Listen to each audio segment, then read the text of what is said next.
Epaepa and welcome back to Breaking Waves. On today's show, we have a very special guest, Salā Pafitimai, Dr. Fa'asaulala Tagoilelagi-Leota. How are you today? Manuia whawhai. Thank you for the opportunity to be here and talk about our mea sina, the Falapepe Epaepa. Thank you so much. For those of you who are joining us, she's the co-founder of Falapepe, which is an initiative that sought to engage teachers, managers, parents, and the wider community in the profound exploration of Samoan and Tokelauan Indigenous practices that looks at restoring and improving the well-being of Pasifika families. Please introduce yourself. My name pretty much tells which villages I come from. Salā is from Leova'a, my mom's side. Pafitimai is from Waiala, also mom's side. Fa'asaulala is from Vatia in American Samoa, but it locates me to my parents' Whewheau ministry work in Wailotai. Fa'asaulala Tagoilelagi is from Vatia, and Leota is from Mangiangi Tiavea, which is my husband. So that's pretty much me. Yeah. That's awesome. And you have experience in the ECE, and you also have your PhD in ECE. Yes, it's a tiring, very tiring profession and discipline, early childhood, because it's often seen as a neglected part of the education sector. Probably the lowest paid in the teaching field, ECE, but it's a very fruitful and very rewarding profession, given that we lay the foundation for children's learning. I am a product of early childhood. In Lalomanu, my mum had an early childhood centre in Lalomanu where there were Whewheau church ministers, and that was my first ECE. And then we moved into Apia, and I attended the Protestant church kindergarten. And then from there on, and cooking and setting up tables and making cup of teas for the very first pioneers of Pacific ECE and very much Samoan ECE pioneers, that led me into ECE. So it was by default. Yeah.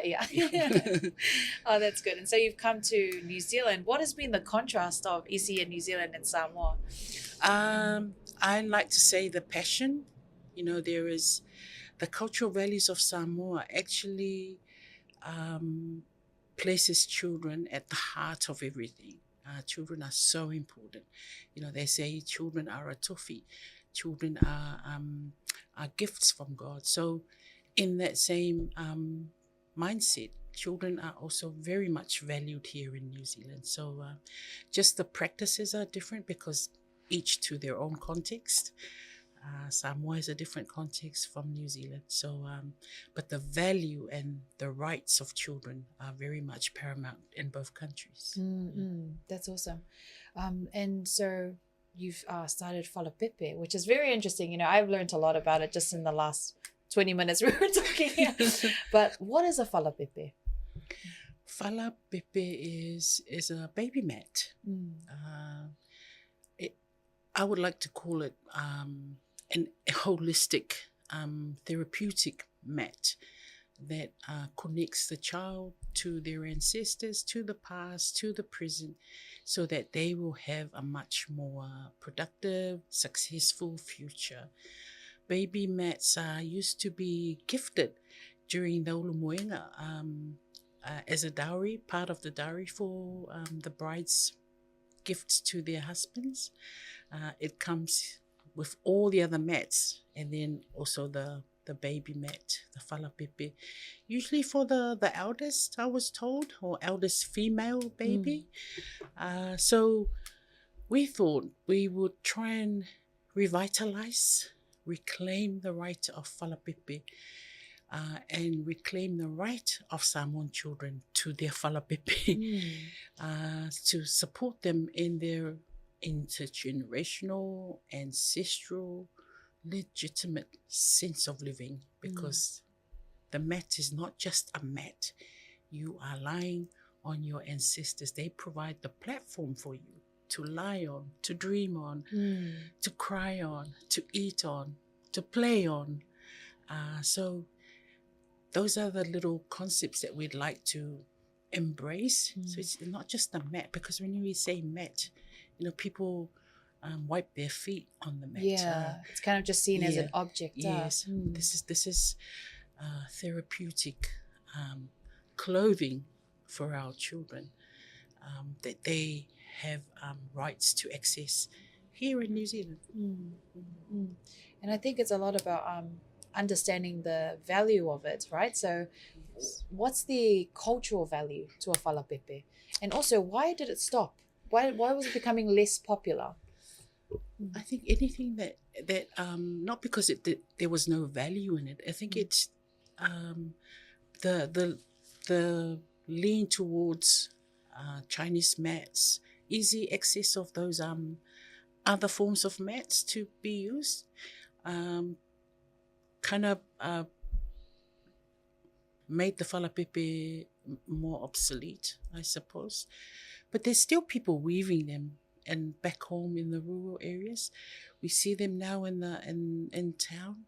We see them here in our onga amata, the baby mats. And why baby mats?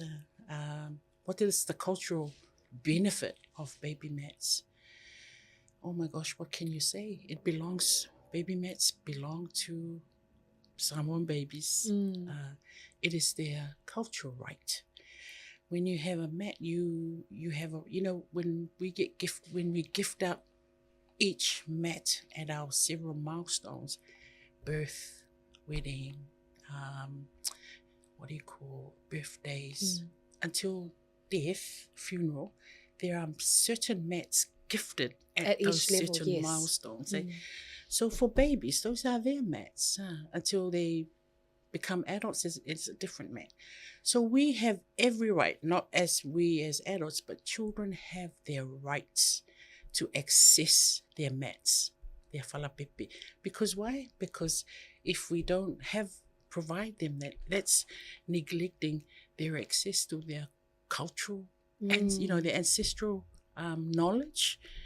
Because it's been argued by Pacific scholars, cultural knowledge is legitimate knowledge. So when children access that, they have an affinity with their culture, with their family, with their ancestors, with their land, with everything that comes with the mat. Because the falapepe is woven from pandanus, which is a product of the ele of the land.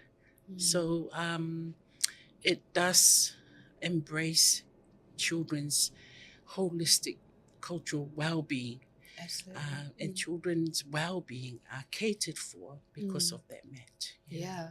And I'm seeing it a lot now, like a lot of people having issues with their identity and knowing who they are. And you're driving through the importance of knowing how important our mats are, and also throughout every stage of life. So it would, if they had a mat, if they were a child, and understanding, hey, this was passed on from different people, or this was made in this village, it'll make them understand from a younger age how important that is connected to our lands and villages as well. That's right. We had to ask the Ministry of Education here whether it's okay to have children sleep on them, the falapepe, because our onga amata, the ECE centres are run under the ECE regulations by government. So they were really happy for it. Some centres, especially our Tokelau centre with the Epaepa baby mats, they had a really good, successful ERO, Education Review Office report, because the educators can see that these the Tokelau community is reviving their culture through the Epaepa. Same thing with the falapepe. So children can access it easily and know that mat is mine.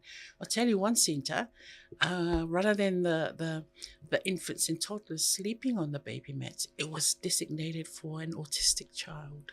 Wow, yeah. And so children respected that mat. They wouldn't, step on it, sit on it. They know that mat was for some welu, for example, and someone goes, okay, they respect me because they're not running.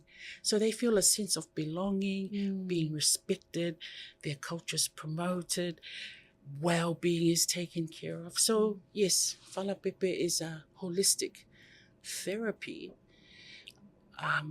protection for Samoan children. So is Epaepa. I love that. And could you tell us about the concept of like actually making the mats and the values that's installed in it, that's passed on through something that like a physical object? Yeah. Well, the values that you see through from planting, the laufala, from harvesting, there's the whole until, you dry the pandanus, you cook the pandana leaves, and then you dry it out on the rocks, and then you thread it and doing all the stranding, or if you call it that way. There's clear, strong elements or values of collectivity, working together, the whole production of the laufala to get them ready for weaving, and even the weaving, it's a whole village affair. You know, nowadays men are weaving, but there's also records that men wove in the ancient times. But when I was in the village, it was the men that did the cooking. They cook for the whalilalanga. So everyone had a specific title to play or role to play, so that the mats turn out the best they can, because that is the reputation of the village. Remember that when they finish doing all the mats, they do the whaalelenga-pepe, which is a display of mats. It's a ceremony where you display all your mats. And the more beautiful the mats, the more higher ranking the village, and the matua, the more higher ranking the expert weavers are. So the values are collectivity, turn taking. There's no hierarchy of you're old, I'm young. There are expert weavers that are a lot younger than the older women. In the Falapepe, we arrived at the word whenua. Whenua is those tiny strands that you join the mat when the strands kind of they become short. You join a longer one. So those are what we call the whenua strands. Now, it's whenua also in Tokelau, whiunu, I think, in Tongan, whenua in Māori, te reo Māori. So in there, whenua actually says that without the whenua, the mat won't be finished. So of course there is collective approach, and that's how we tend to be successful, is that we mentor each other, we support each other. And when we are successful, it's the success of the collective, not just one person. So if we instill in our children that from an early age, that no man is an island, then we should have a really better world to live in. Yes, exactly. And as we grow up, we have more responsibilities. We have to work. We have to come home, pay the bills. We get lost sort of in our individual nature of surviving in this system. So when we having that in a house as a reminder of, when you're a child is good, and having different cultural items in the house will help remind people, because it's so hard it's not hard. It's just, when you're living that life of just trying to get by every day. Sometimes it's taken for granted. So from that collectivity, what stems out of it is the core values of alofa, tautua, fa'aloalo, respect, love, and to serve. Then of course there are other added ones like humility, but those are my three core. They call it angatausili, cultural values. That is the end product of being collective, because you cannot just love alofa, as one reverend says. Alofa is from two words: for alo, for wherever you face your stomach, front, backwards, and sides, 4. Right. You show love by fronting, fronting your halo to.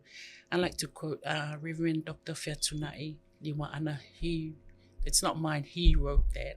So, yeah, those are the values that we hope, and we definitely know that Falapepe will instill in our children. And I know that in research in general, presenting Indigenous knowledge is quite difficult to get through to certain people. How was that experience for you when you were presenting this? Oh, cultural knowledge or cultural intelligence is, people are pursuing that. That's good. Because they're it's a, what do you call it? It used to be a dearth of literature, but now it's a growing pool of literature of cultural intelligence, because no one can refute that. And there are some of our cultural knowledge that is not in the library, not written anywhere. And that's what we want to actually ground with Falapepe, and amongst every other thing that we talk about, whenua, the ma'atatau, the ma'a, those rocks that you use to make sure the mat straightens out. When you stretch the mat, you put a stone there and a stone. Those are not written anywhere. As mentoring elements to make sure the mat is finished and accurate and beautiful. So yes, cultural intelligence is very important, because it's from the people of the land, ele. And that's why when someone asks me, Salā, what is Indigenous language? I said, well, Indigenous is from the land. So it's what they call in Samoan, ngangana o ele. Indigenous languages. Tangata for us, tangata o ele, Indigenous people. Because we have to be from a land somewhere. Yeah, exactly. Well, it's good to hear that it is being, people are being more open to it now. Very much so, very much so. Because Māori lead, I reckon, indigeneity movement. And Hawaii is not far from Māori. So there is a growing pool of literature on, as some Māori said, scholars have said, is to revalue, retain, reclaiming our sense of purpose on this earth, in this world. Yes. Well, I think this is really important, and growing up, using myself as an example, it's only later on in my high school life did I realize they were bringing Pacific arts and things into our schools. But it would have been so much fun if I saw that at such a young age. Māori was always there, like Māori culture and language was always there, but I wasn't really seeing many Pacific artwork or approaches to how we educated ourselves or learned in school. So I'm happy that this is going on. But what's your goal for Falapepe? Your future goal for Falapepe? I'd love for Falapepe, for every Samoan infant in a unga amata or at home or anywhere in the world, to sleep on their Falapepe, whether it be on the Falapepe or, you slip it under the mattress and they sleep on the mattress, but knowing that your ancestors are protecting you. Thank you so much for sharing that with us. And well done on all your work. That's so awesome. Big ups to your team as well. And I know you have a set of advisors who come on board and also advise you guys on every decision. How's that for you? Oh, we could not have done anything on our own, because we're talking about cultural knowledge and we don't hold everything. So we carefully selected our advisory. So one is a whaiwhiau, a female whaiwhiau. One is a matua, an expert weaver, Epaepa. And then we have cultural knowledge, expertise from Samoa, and also contemporary. Also, so there's a good balance of our 4 advisors. There is a strong it warrants that every project when you touch cultural knowledge, because it's tapu knowledge, you got to have at least an advisory somewhere to make sure you're not delivering, you're not further, distorting the or tormenting the culture. We have to make sure we add on to our cultural values. I love that. No, thank you so much for sharing that with us today. Do you have any last words for anyone who, if they want to approach Falapepe as well? Just want to say, if you're really keen for Tokelau, we got Mataliki Konga Kamata in Raglan Road in Mangere. Contact them, and they've got connections to where to source the laufala, and also the matuau, the expert weavers. Also with Leatato Tupulanga preschool in Massey, West Auckland. There are other centre. They also have their expert weavers. Feel free to touch base with them, and they will share with you their journey. And wishing all the babies of Samoa and Tokelau, hopefully everyone will get a Falapepe Epaepa, so that you can sleep and dream with your ancestors. That's so beautiful. Thank you so much. Thank you. Thank you so much for the